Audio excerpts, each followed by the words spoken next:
पत्नी के अलावा इस एक स्त्री से संबंध रखना पाप नहीं होता है। शास्त्रों के अनुसार कोई भी पुरुष पत्नी के अलावा इस एक स्त्री से शारीरिक संबंध बना सकता है। दोस्तों, एक बार देवर्षि नारद नारायण नारायण का जाप करते हुए अंतरिक्ष के मार्ग से यमलोक पहुंच जाते हैं। यमलोक के देवता यमराज विशालकाय सिंहासन पर विराजमान होते हैं। उनके पास चित्रगुप्त बैठे हुए होते हैं। तभी देवर्षि नारद उस स्थान पर पहुंच जाते हैं। देवर्षि नारद को आता देख यमराज उनका स्वागत करते हैं और उन्हें प्रणाम करते हुए कहने लगते हैं, हे देवर्षि, आपके आगमन से यमपुरी धन्य हुई है। देवर्षि नारद कहते हैं, हे मृत्यु और न्याय के देवता यमराज, आपको प्रणाम है। फिर यमराज कहते हैं, हे देवर्षि, आज बड़े युगों के बाद आप यमपुरी पधारे हैं। अवश्य ही कोई महत्वपूर्ण कारण होगा। कृपया आप हमें बताने की कृपा करें कि आप किस प्रयोजन से आज यमपुरी आए हैं। तब नारद जी कहते हैं, हे धर्मराज, आप मृत्यु और न्याय के देवता हैं। तीनों लोकों के प्राणियों को उनके कर्मों के अनुसार दंड देने का कार्य आप करते हैं। आपके पास समस्त प्राणियों और चराचरों का लेखा जोखा रखा हुआ है। पापी मनुष्यों को आप नरक में डालते हैं और पुण्यवान मनुष्य को आप स्वर्ग में भेजते हैं। इसीलिए आपको मनुष्यों के सभी पाप और पुण्य कर्मों का ज्ञान है। मैं आपके पास एक विचित्र प्रश्न लेकर आया हूं।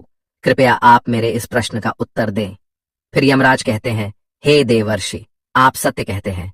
हमारे पास तीनों लोकों के प्राणियों का लेखा जोखा रखा हुआ है, क्योंकि प्रभु ने हमें यही कार्य सौंपा है। हम प्रभु के आदेश से ही मनुष्य के पाप और पुण्य कर्मों के आधार पर उन्हें दंड देते हैं। हे देवर्षि, आपके मन में जो भी प्रश्न अथवा शंका है, आप निसंकोच होकर पूछिए। हम अपने सामर्थ्य के अनुसार उनका समाधान अवश्य करने का प्रयास करेंगे। तब देवर्षि कहते हैं, हे यमराज, शास्त्र कहते हैं कि एक पुरुष को केवल एक ही स्त्री से विवाह करना चाहिए, एक ही स्त्री से संबंध बनाना चाहिए। किंतु मैंने यह भी देखा है कि कुछ मनुष्य अनेक विवाह करते हैं, अनेक स्त्रियों से संबंध रखते हैं। क्या ये पाप नहीं है? क्या ऐसे मनुष्यों को नरक में डाला जाता है? इस पर शास्त्र क्या कहते हैं? क्या कोई मनुष्य अनेक स्त्रियों से विवाह कर सकता है? कृपया आप मेरी इस शंका को दूर करें। यमराज कहने लगते हैं, हे देवर्षि, आपने समस्त मानव जाति के कल्याण के लिए उचित ही प्रश्न किया है। संसार में मनुष्य एक से अधिक विवाह कर सकता है या नहीं? इसका उत्तर देने से पूर्व मैं आपको एक कथा सुनाता हूँ। इस महान कथा में आपको सभी प्रश्नों के उत्तर मिल जाएंगे। इसीलिए आप इस कथा को ध्यान से जरूर सुनें। जो भी इस कथा को ध्यान से सुनता है, मैं उसके 32 अपराध माफ करता हूँ। फिर नारद जी कहते हैं, हे धर्मराज, आप उस कथा को अवश्य कहिए, मैं उसे ध्यान से पूरा सुनूंगा। तब यमराज नारद जी को वह महान कथा सुनाते हैं। प्राचीन काल की बात है। मध्य देश में एक अत्यंत शोभायमान नगरी थी। उस नगरी के एक अत्यंत गुणवान, बलवान और रूपवान राजा थे, जिनका नाम था धर्मपाल। महाराज धर्मपाल एक न्यायप्रिय राजा थे। उनकी प्रजा उनके न्याय से अत्यंत संतुष्ट रहा करती थी। राजा भी अपनी प्रजा का अच्छी तरह से देखभाल करते हैं, प्रजा का सभी जरूरतों का अच्छी तरह से ध्यान रखते थे। महाराज की सुकन्या नाम की पत्नी थी, जो अत्यंत सुंदर, गुणवान, चरित्रवान और पतिव्रता नारी थी। महाराज धर्मपाल और रानी सुकन्या बहुत ही दयालु स्वभाव के थे। वे हर प्रकार के यज्ञ, दान, धर्म तथा अनुष्ठान किया करते थे। उनके साम्राज्य में सब कुछ था, किंतु केवल एक कारण से महाराज, महारानी और प्रजा दुखी रहते थे। महाराज को कोई संतान नहीं थी, जिससे महाराज दुखी और चिंता में रहते थे। प्रजा को भी महाराज की ऐसी दशा देखी नहीं जा रही थी। कितने ही प्रयास करने पर भी महाराज को कोई संतान नहीं हो रही थी। महाराज ने अनेक वैद्य बुलाए, अनेक पुत्र प्राप्ति के उपाय किए, दान धर्म किया, व्रत किए, किंतु उन्हें किसी भी उपाय से संतुष्टि नहीं मिली। फिर एक दिन प्रजाजन महाराज के पास आते हैं और कहते हैं, हे महाराज, आप पुत्र प्राप्ति के लिए दूसरा विवाह करें। किंतु महाराज अपनी प्रजा की बात से सहमत नहीं होते हैं। महाराज रानी सुकन्या से बहुत प्रेम करते थे, इसीलिए वे अपनी पत्नी का दिल नहीं दुखाना चाहते थे। तथा महाराज शास्त्रों का भी ज्ञान रखते थे कि एक पुरुष को केवल एक ही स्त्री के प्रति एक निष्ठ रहना चाहिए। एक पत्नी के होते हुए कभी दूसरी स्त्री के पास नहीं जाना चाहिए। जिस प्रकार से एक मादा पशु के साथ 2 नर पशु नहीं रह सकते, ठीक उसी प्रकार से एक पुरुष के साथ दो स्त्रियां कभी सुखी नहीं रह सकती। जो पुरुष एक पत्नी होते हुए भी दूसरी स्त्री से संबंध रखता है वह घोर पाप करता है और नरक में ही गिरता है। इसी कारण से महाराज दूसरा विवाह नहीं करना चाहते थे। फिर प्रजाजन महारानी के पास जाकर उनसे आग्रह करते हैं कि वे महाराज को दूसरा विवाह करने के लिए मनाएं। तब रानी सुकन्या भी प्रजा के दुख समझती है और महाराज के पास आकर कहने लगती है, हे स्वामी, आप कृपया दूसरा विवाह कर लीजिए। हमारे राज्य को भविष्य में एक राजा की आवश्यकता पड़ सकती है। फिर महाराज रानी को भी मना करते हैं और कहते हैं, हे प्रिय, यदि मैं दूसरा विवाह भी कर लूंगा तो मैं पाप का भागी बन जाऊंगा, मुझे नरक में ही जाना पड़ेगा। और तुम बताओ, क्या तुम मेरे दूसरे विवाह से खुश रह पाओगी?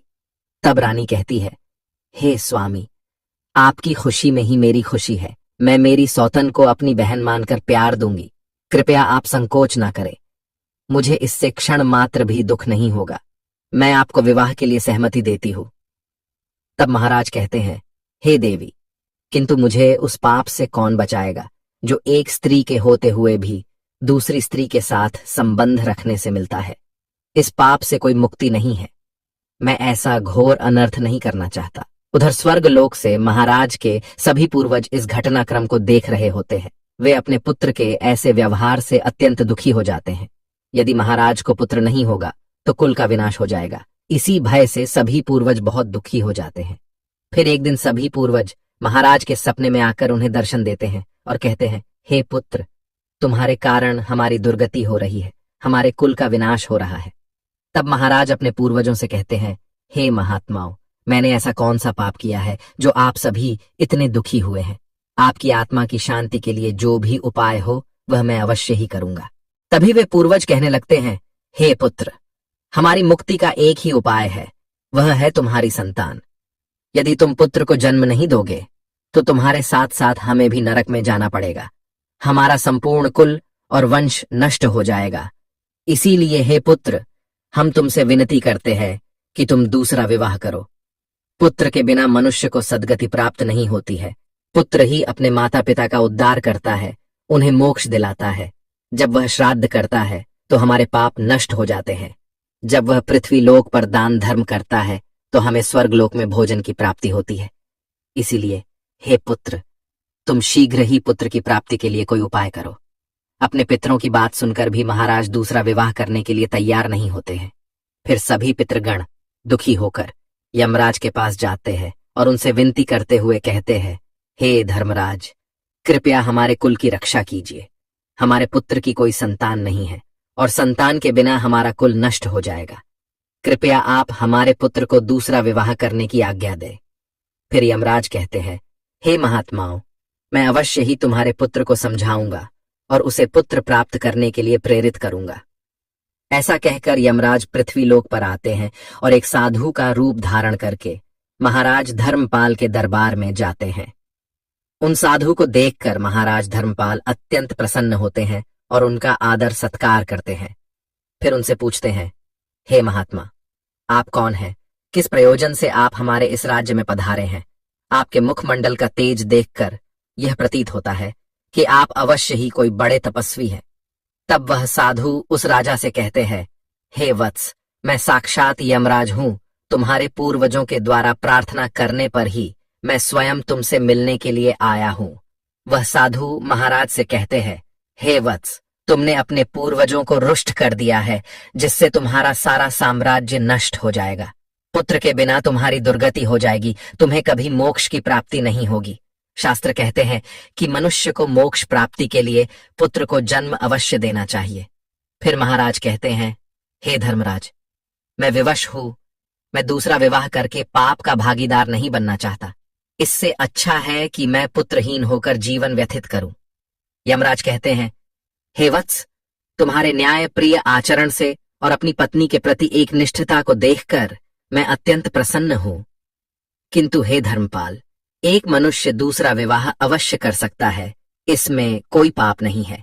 यदि किसी पुरुष की पत्नी उसके दूसरे विवाह के लिए सहमति देती है तो वह पुरुष दूसरा विवाह निश्चित ही कर सकता है, इसमें कोई पाप नहीं है। शास्त्र कहते हैं कि यदि एक पत्नी से पुत्र की प्राप्ति नहीं होती है और उसकी पत्नी उसे दूसरा विवाह करने की अनुमति देती है तो उसे दूसरा विवाह करने में संकोच नहीं करना चाहिए। साक्षात धर्मराज के द्वारा ऐसे वचन सुनकर महाराज अति प्रसन्न हो जाते हैं और यमराज को धन्यवाद देते हैं। फिर यमराज उस स्थान से अंतर्ध्यान हो जाते हैं।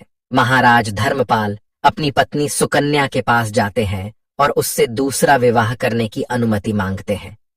तो महारानी सुकन्या उन्हें दूसरा विवाह करने की अनुमति दे देती है। तब महाराज दूसरी स्त्री से विवाह कर लेते हैं, जिससे उन्हें सुंदर पुत्र रत्न की प्राप्ति होती है। और उधर स्वर्गलोक में सभी पूर्वज भी आनंदित हो जाते हैं और यमराज का बार बार धन्यवाद करते हैं।